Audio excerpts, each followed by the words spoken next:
para gumawa ng application using Python programming. And ito po example ng output na gagawin natin Python programming, kung saan gagamitin natin si tapos, sets, and list sa gagawin nating application.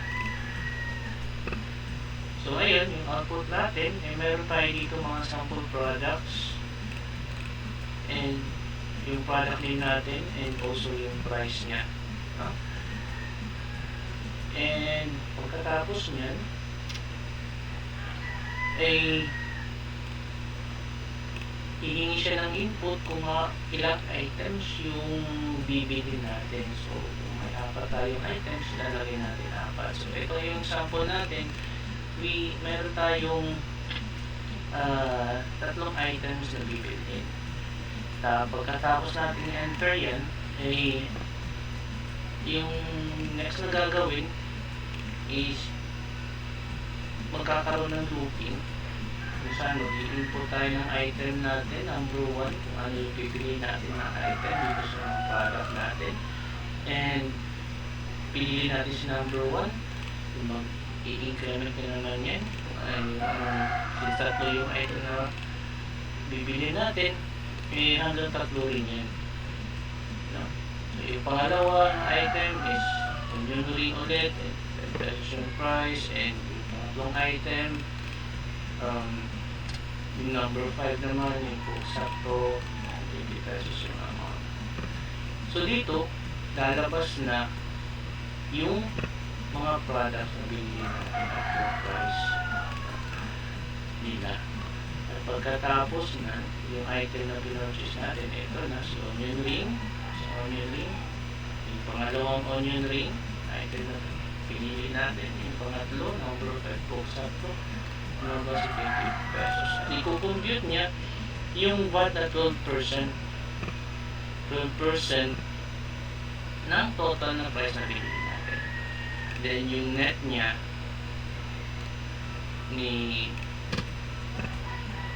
niya is 88%, no? Kasi 12% VAT 40 pesos. So yung computation is 35.2 yung natira sa 40 pesos. Yung total amount na binili mo naman is 40 pesos. Okay? So dito, ibali yung formula natin ito dito, diba? Is total amount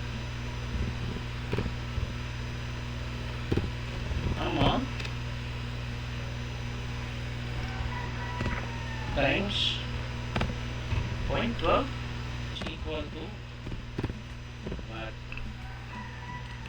Yan lang. At dito naman is total amount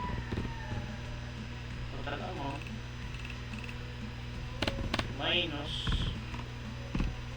what? Equals to net naman niya. So yan lang. Okay? So ngayon gawin na natin yung okay, so gagawa muna tayo ng list of items natin. So, gagawa tayo ng product. So i-encode natin yung mga products natin dito.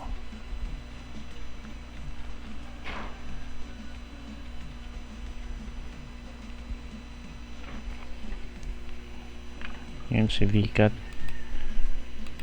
small and Nova big. Tapos si Coke sakto and si mineral water na 500.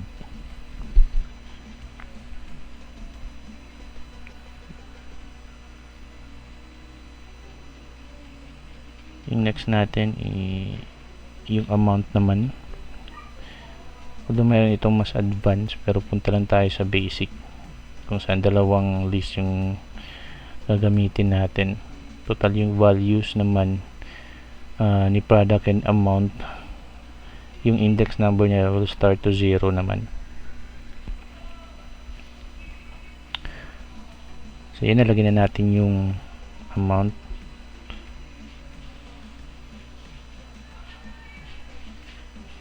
Ngayon naman ay encode natin yung header. So yung nakikita yung colon less than 15, yung limit na ng characters niya is hanggang 15 lang. Yung product naman, yung limit naman ng character niya is hanggang 25, and the amount hanggang 15 lang yung limit niya. So gagawa tayo ng looping para display yung mga product natin, no? So for I in range 1 to 6, so i-copy muna natin to, then change na natin to into I kasi yung loop niya will start at 1 naman, and yung product i-display natin in the amount. Tanggalin na natin to yung mga single braces. Ayan. Ayun naman is yung input naman, kung ilang items naman yung po-purchase natin. Ayan. So how many items to be purchased. So converted yun into integer kasi whole number naman yung input natin, and meron tayo dito namang list na empty value. So dyan natin ilalagay yung mga order request natin, no? And gawa tayo ng loop para sa base ni x value kung ano yung ilang number of items, yung ilan yung pinurchase natin. So yan, isang line lang yan. So paulit-ulit yan yung question niya, at mag-i-increment lang yung number of item purchase using the I value, no? So kung ilang in-input natin, yan yung value ng x, sabi natin 5. So 5 rin yung loop niya, no? Kasi 5 yung item na purchase. Example lang. So ito, meron tayong I plus 1 kasi 0 yung starting value niya, since yung item naman is will start at 1. Tapos lalagyan natin yan, may kulang pa na minus 1 para sa order natin, no? Kasi 1.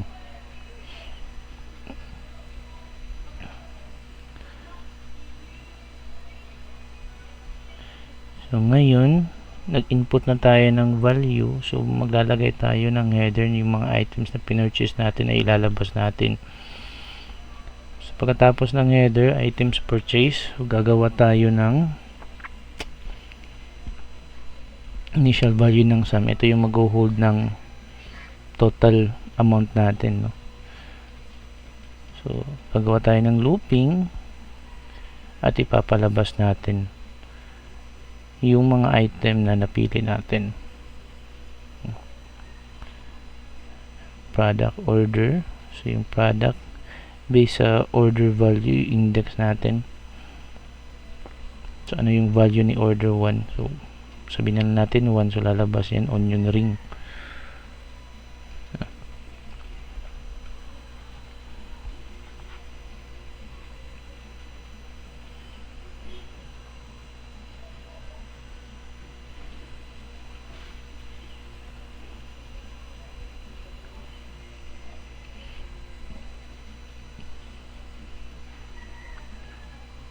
Convert natin to string kasi yung value niya is decimal.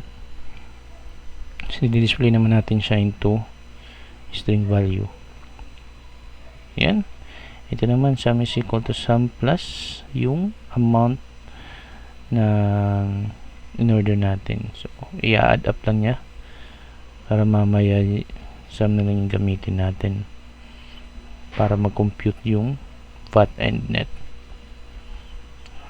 So VAT, inabit natin sum times 0.12 and sum minus VAT.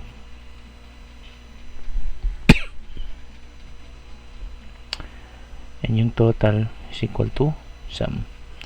So i-print na natin yung mga VAT net in total. Ayan. So naglagay tayo ng VAT colon 0.1F, no, kasi hanggang isang decimal place lang yung papalabas natin, di na naman dalawa.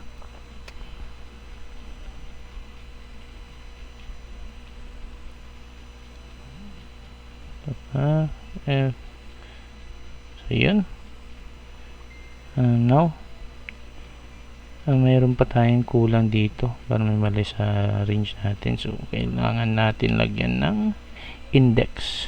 Okay, so lalagyan natin yung index product ay -1 para lumabas.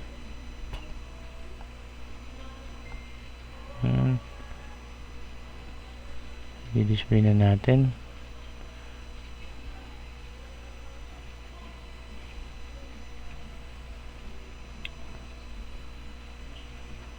And let's run.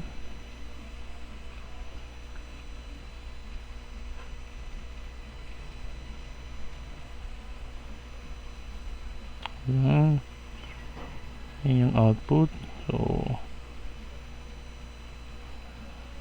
natin compute na naman yung VAT, net, and total amount. So using lang natin po display ng VAT net para may spacing, no? So ayan, that's all for today guys. Thank you for watching.